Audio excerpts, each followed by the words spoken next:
All right, y'all. So here we're going to be talking about 1 Kings chapter 12 and 13. Now, here we're going to be talking about how the Lord removed 10 tribes from Solomon's son, Jeroboam, and gave it to the other son, Rehoboam, and the pride of Jeroboam and his downfall. Let's get into it. And we starting with verse 40, chapter 11, 1 Kings. Solomon sought therefore to kill Jeroboam. It says to kill Jeroboam. And Jeroboam arose and fled into Egypt, and Shishak, king of Egypt, unto Shishak, king of Egypt, and was in Egypt until the death of Solomon.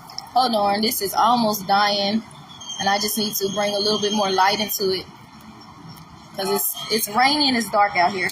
Woo! And the rest of the acts, okay, we read all that in the last part, so let's skip that part. Okay. And Rehoboam went to Shechem, for all Israel were come to Shechem to make him king. And I'm probably not pronouncing it right, but y'all get what I'm saying. And it came to pass when Jeroboam, the son of Nebat, who was yet in Egypt, heard it, that they sent and called him, and Jeroboam and all the congregation of Israel came and spake unto Rehoboam, saying, Thy father made our yoke grievous. We are stressed. Now therefore make thou the grievous service of thy father and his heavy yoke, which he put upon us, lighter, and we will serve thee. Listen, we stressed. We was doing all this extra work for your father. My neck hurt, my back broke, my neck and my back. I don't have no insurance. I done slaved my whole life away. My kids poor, everybody poor. We all broke down. Can you please be a better king? Are you willing to make a covenant with us that you will have mercy and you won't work us, like dogs and like slaves like your daddy did? Then maybe we'll bow to you as king. And he said, Thy father made our, okay. And he said unto them, Depart yet for 3 days. Then come again to me, and the people departed. Okay, give me 3 days. Let me figure out what I'm going to do. Let me figure out. I need to talk to some people. Let me figure out what I feel like I should do with y'all. And King Rehoboam consulted with the old men that stood before Solomon, his father. Remember, the wisest man in the world now, while he yet lived, and said, so these men outlived Solomon. How did ye advise? What do you think I should do that I may answer this people? And they spake unto him. This part is very important because they gave him wisdom, but he did not hearken. He didn't listen.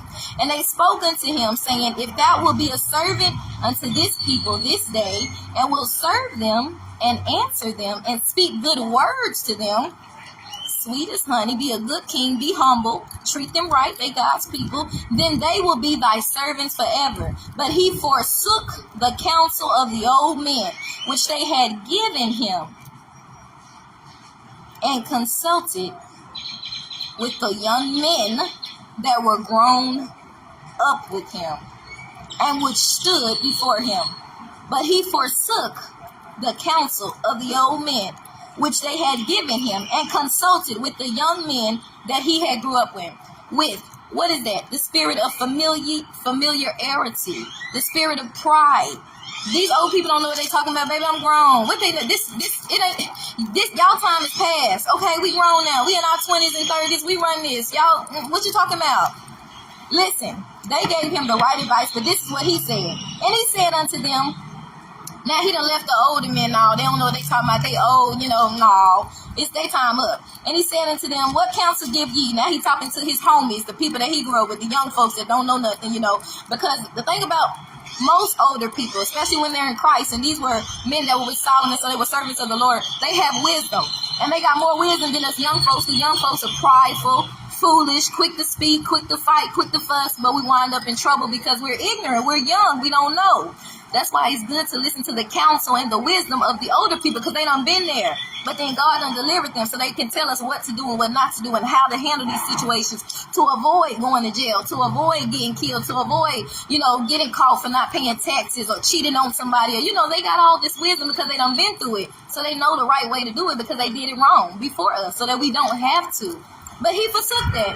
He didn't listen to that. He said, no, I got this. I'm grown. Let me ask the homies because we running things now. Y'all time is up.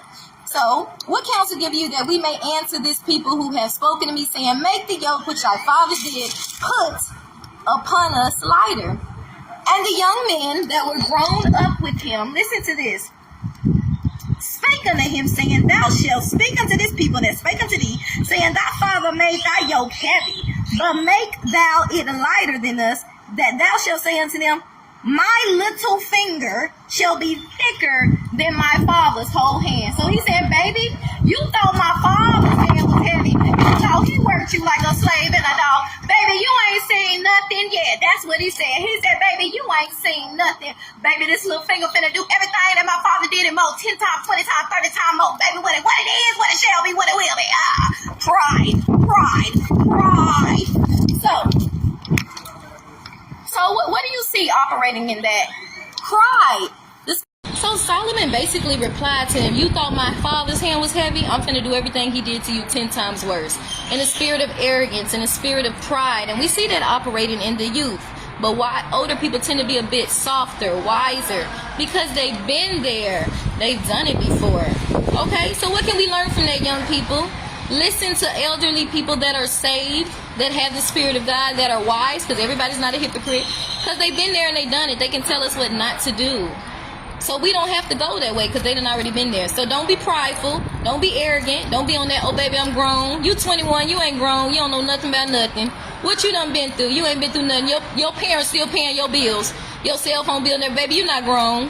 I'm 32 and I'm still not grown. I done been through homelessness, paying my own bills and everything. And guess what? I'm still not grown. I'm still learning. You got to be humble. And now, whereas my father did lade you with a heavy yoke, I will add to your yoke. My father has chastised you. He has chastised you with whips. But I will chastise you with scorpions. Scorpions are very painful. It's a hideous pain that scorpions cause when somebody gets bitten or attacked by a scorpion. It's a terrifying pain that a lot of people don't know about. So Jeroboam and all the people came to Rehoboam the third day. Now this is the one that God has said, I'm going to give the kingdom to you, because he tripping and he's going after other gods. And I'm not going to have that because I'm a jealous God. And beside me there's no other. As the king had appointed, saying, Come to me again the third day. And the king answered the people roughly, and forsake the old men's counsel that they gave him, and spake to them after the counsel of the young men, saying, My father made your yoke heavy, and I will add to your yoke. My father also chastised you with whips, but I will chastise you with scorpions. 10 times worse. It's worse.